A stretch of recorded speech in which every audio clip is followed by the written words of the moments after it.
En el extremo oriental de América del Sur, donde el océano Atlántico choca contra murallas de esmeralda, se alza un reino de humedad y sombra. Esta es la Mata Atlántica, un mosaico de vida tan denso que la luz del sol debe luchar durante horas para besar el suelo del bosque. Aquí, el terreno escarpado y las sierras neblinosas dictan las reglas. Adaptarse es una obligación, y la comunicación es la moneda de cambio para la supervivencia. En este laberinto vertical de lianas y bromelias, la guerra no siempre se libra con garras o colmillos. A 20 metros sobre el abismo, una tormenta invisible sacude las copas de los árboles. No es el viento, sino una explosión sónica que hace vibrar el aire mismo. Es el clímax de una disputa territorial donde el silencio ha muerto. Este viaje por el imperio de la bruma acaba de comenzar. Si quieres descubrir los secretos mejor guardados de estas sierras y acompañarnos en cada expedición, suscríbete a nuestro canal. Conviértete en un guardián de la Mata Atlántica y no permitas que sus historias se pierdan en el silencio.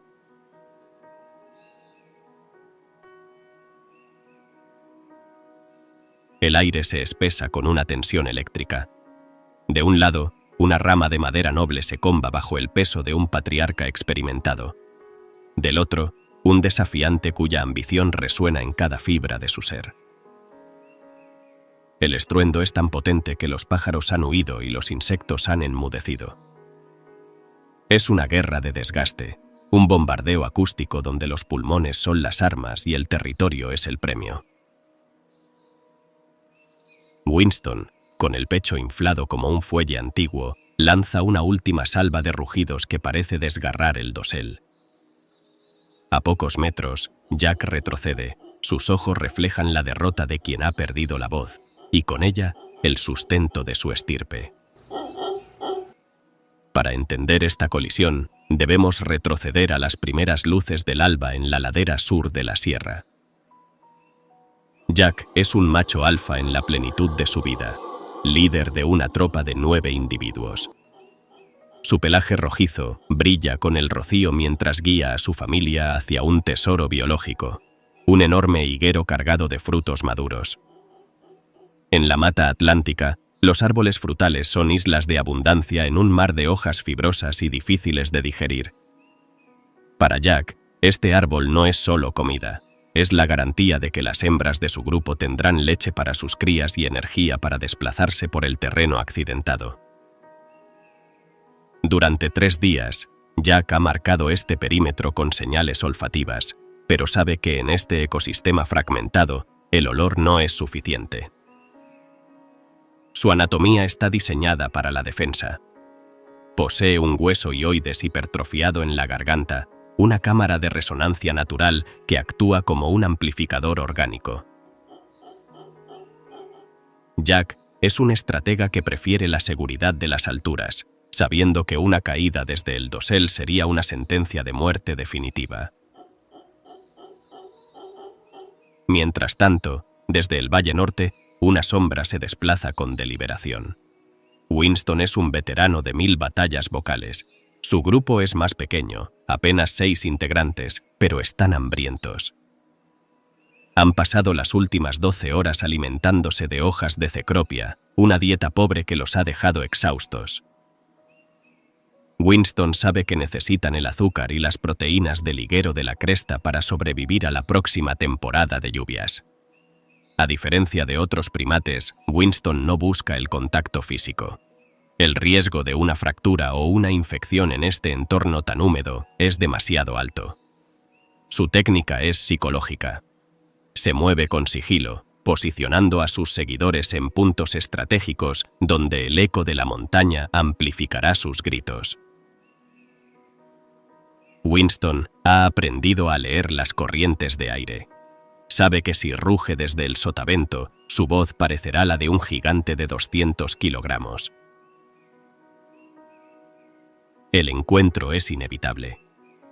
En el límite exacto donde las copas de los árboles de ambos territorios se rozan, los dos líderes se encuentran cara a cara, separados por un abismo de aire y vegetación.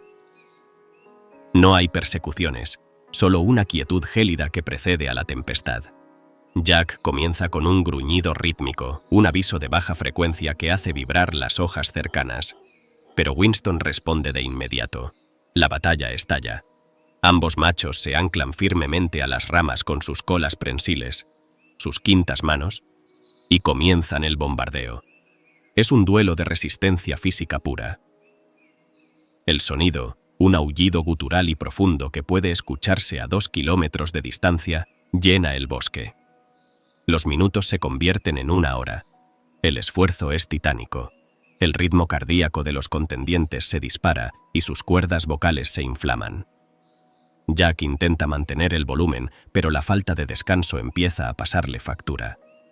Su voz flaquea por un instante, un microsegundo de debilidad que el veterano Winston detecta con precisión quirúrgica. Winston lanza entonces un aullido final, una nota sostenida de una potencia devastadora que parece condensar toda la fuerza de la mata atlántica. Es un sonido que no solo se oye, se siente en los huesos.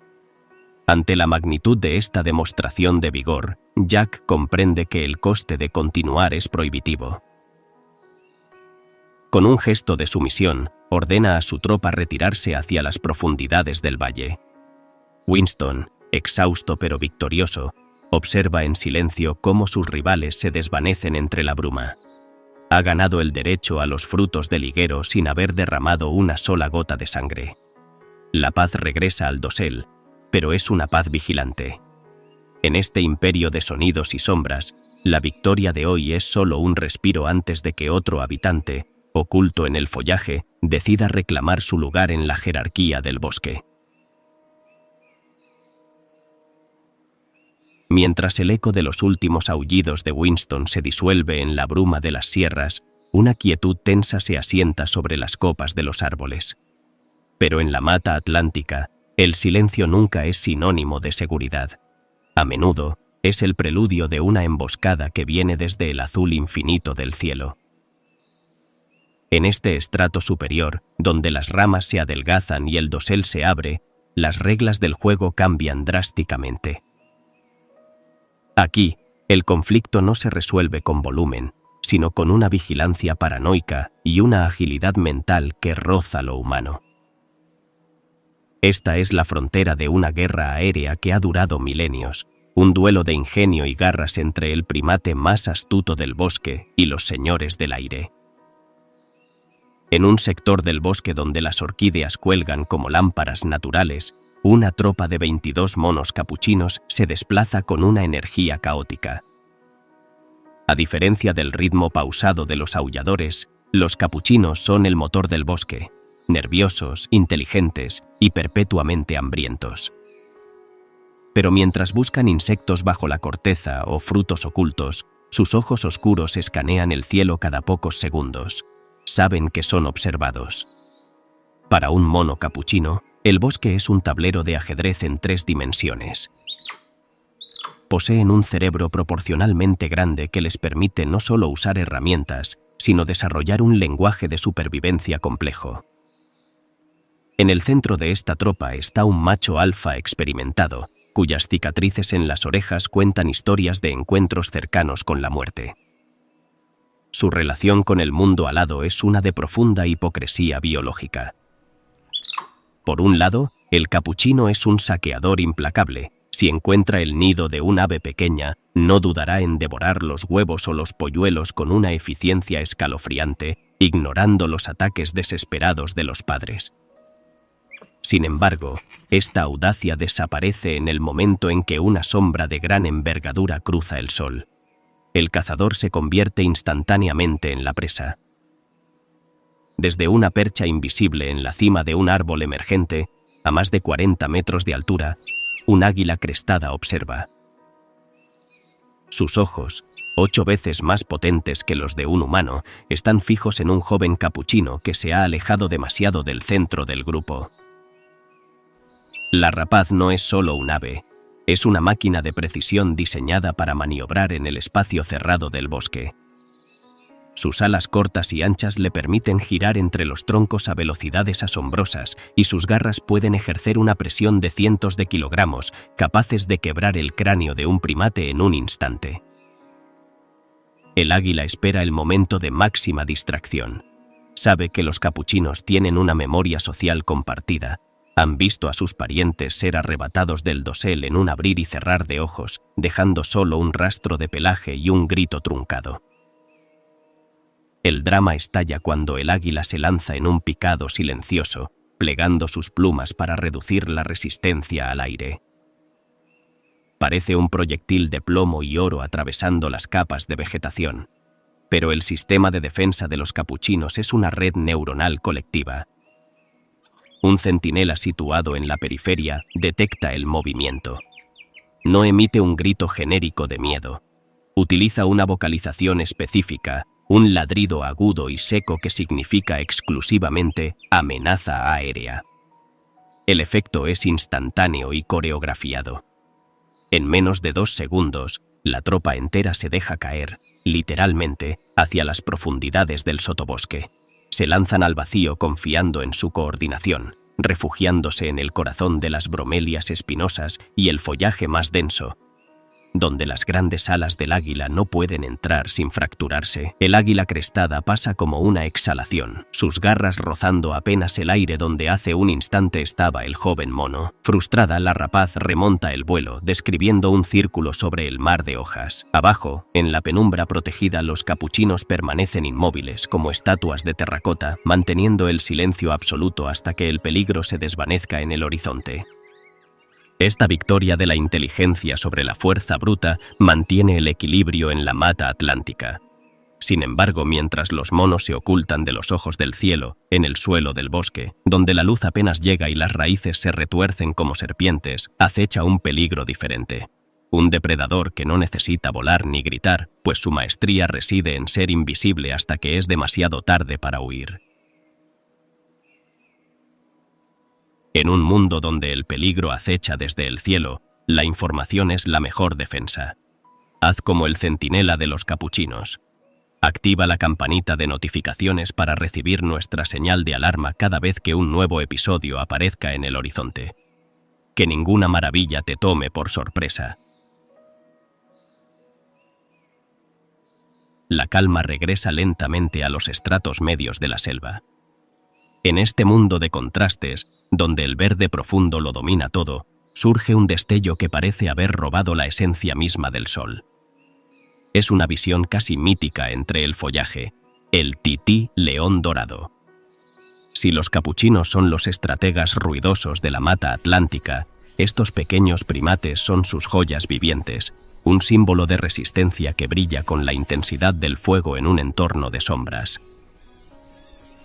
En un fragmento de bosque costero, donde la humedad del océano se condensa en una niebla perpetua, aparece una familia de 5 individuos. El líder, un macho cuyo pelaje naranja encendido parece emitir luz propia, se mueve con una elegancia que desmiente su pequeño tamaño. Su melena, espesa y sedosa, enmarca un rostro de rasgos finos, dándole la apariencia de un monarca en miniatura que gobierna un reino de bromelias. El tití león dorado es más que un animal. Es el espíritu de la mata atlántica personificado. Sin embargo, su coloración, que hoy admiramos como una obra de arte de la evolución, fue casi su sentencia de muerte. Durante décadas, la fragmentación de su hogar los dejó aislados en pequeñas islas de vegetación, rodeados por el avance de la civilización humana. Hubo un tiempo en que apenas 200 de estos seres quedaban en todo el planeta, convirtiéndolos en uno de los mamíferos más raros de la Tierra. Gracias a esfuerzos de conservación sin precedentes, han regresado del borde del abismo. Pero su vida cotidiana sigue siendo un desafío de alta precisión. A diferencia de sus primos más grandes, el tití no puede permitirse el lujo de ser descuidado. Su pelaje brillante, aunque hermoso, es un faro para los depredadores si no se mueve con la cautela necesaria. La vida de una familia de titíes gira en torno a la microfauna que habita en las bromelias. Estas plantas epífitas actúan como pequeños estanques suspendidos, y los titíes son expertos en pescar en ellas. Con sus dedos largos y delgados, el macho alfa registra metódicamente el interior de las plantas en busca de ranas arbóreas, lagartijas e insectos. Es un trabajo de paciencia y destreza. Pero lo que realmente define al tití león dorado es su estructura social basada en la cooperación absoluta. En su mundo, la paternidad es una responsabilidad compartida. Cuando la hembra da a luz, casi siempre a gemelos, es el padre quien carga a las crías en su espalda durante la mayor parte del día, entregándolas a la madre solo para el amamantamiento. Los hermanos mayores también participan, aprendiendo las artes de la supervivencia y el cuidado, creando un vínculo familiar que es el pegamento de su especie. Mientras la familia de titíes se desplaza, saltando con una ligereza asombrosa de una rama a otra, se mantienen siempre en los niveles medios del bosque, evitando tanto el cielo abierto donde patrullan las águilas como el suelo oscuro, donde los peligros son más terrestres. Se comunican con silbidos agudos y trinos que parecen cantos de pájaros, una lengua secreta que mantiene al grupo unido en la densidad del verde. Sin embargo, incluso para estos maestros de la agilidad, hay momentos en que el camino se interrumpe. Un árbol caído o un claro en el bosque los obliga a descender o a acercarse a las zonas donde las raíces se hunden en la tierra húmeda. Es en ese límite donde el brillo naranja del tití se encuentra con la oscuridad del suelo, donde la jerarquía del bosque presenta a su jugador más silencioso. Porque en la mata atlántica, la belleza y la fragilidad del tití caminan siempre a un paso de una mirada gélida que no se deja deslumbrar por el oro, sino que solo ve una oportunidad de caza en el silencio de la hojarasca. El tití león dorado es un relámpago de fuego que cruza el dosel, una chispa de energía pura en movimiento. Existe otro habitante de la mata atlántica que ha elegido el camino opuesto. En un mundo que premia la velocidad y los reflejos, este ser ha hecho del estatismo su mayor fortaleza. Para encontrarlo, no hay que buscar el movimiento, sino aprender a ver lo que parece ser parte del árbol mismo. Aquí, donde las lianas se enredan como cables antiguos, el tiempo parece detenerse frente al perezoso de 3 dedos. En la horquilla de un árbol de cecropia, a 15 metros de altura, cuelga una masa de pelo que, a primera vista, parece un nido de termitas abandonado o un cúmulo de musgo seco. Es un macho adulto. No ha cambiado de posición en las últimas 6 horas. Su vida no se mide en minutos, sino en ciclos solares lentos y deliberados. Lo primero que notarías al acercarte a este perezoso no es su rostro de eterna sonrisa, sino el tono verdoso de su pelaje. No es pigmento propio. El perezoso de 3 dedos ha desarrollado una de las relaciones simbióticas más extrañas de la naturaleza. Es un jardín viviente. Debido a su falta de movimiento y a la extrema humedad de la costa atlántica, su pelo, que crece en dirección opuesta al de otros mamíferos para drenar el agua de lluvia mientras cuelga boca abajo, se convierte en el sustrato perfecto para las algas. Durante la estación de lluvias, estas algas prosperan, tiñendo al animal de un verde clorofila que lo hace virtualmente invisible para las águilas crestadas que patrullan arriba. Pero hay más. En este microuniverso habitan polillas específicas que solo viven en su pelaje. Es un equilibrio delicado donde el animal ofrece hogar y el ecosistema le otorga el camuflaje definitivo. La razón de esta quietud no es la pereza, sino una estrategia de supervivencia extrema. El perezoso de 3 dedos se alimenta casi exclusivamente de hojas, un combustible de bajísima calidad nutricional. Para sobrevivir con una dieta tan pobre, su metabolismo es el más lento de todos los mamíferos no hibernantes. Su temperatura corporal puede fluctuar drásticamente, asemejándose casi a la de un reptil. Su estómago es una maravilla de la ingeniería biológica, posee 4 cámaras y es tan complejo que puede tardar hasta 30 días en digerir una sola comida. Moverse rápido para él no es solo difícil, es energéticamente prohibitivo. Cada movimiento es una decisión calculada. Sus músculos son apenas el 25% de su peso corporal. comparado con el 40 o 50% de otros primates. Ha sacrificado la fuerza por la eficiencia, convirtiéndose en un fantasma que se desplaza a una velocidad máxima de 3 metros por minuto cuando está en las ramas. Sin embargo, una vez a la semana, este maestro de las alturas rompe su regla de oro. Con una lentitud agónica, comienza el descenso hacia el suelo del bosque. Es un viaje suicida. En la tierra, sus extremidades largas y sus garras curvas, diseñadas para colgar, lo vuelven torpe y vulnerable. Solo puede arrastrarse penosamente. ¿Por qué arriesgarse? Para defecar. En la base del árbol cava un pequeño hoyo, cumple con su necesidad fisiológica y, en el proceso, permite que las polillas de su pelaje pongan sus huevos en sus excrementos, cerrando el ciclo de su pequeño ecosistema. Es el momento de mayor peligro en su vida. Mientras se arrastra por la hojarasca, lejos de la seguridad del dosel, el perezoso es un bocado fácil para cualquier depredador terrestre que patrulle el sotobosque. El silencio que rodea al perezoso en el suelo es denso, solo interrumpido por el crujir de las hojas secas. Pero en ese mismo suelo, oculto entre las raíces tabulares y las sombras proyectadas por los helechos gigantes, hay ojos que no necesitan que su presa corra para detectarla. Hay una presencia que, al igual que el perezoso, sabe esperar, pero cuya paciencia no nace de la lentitud, sino de la letalidad contenida.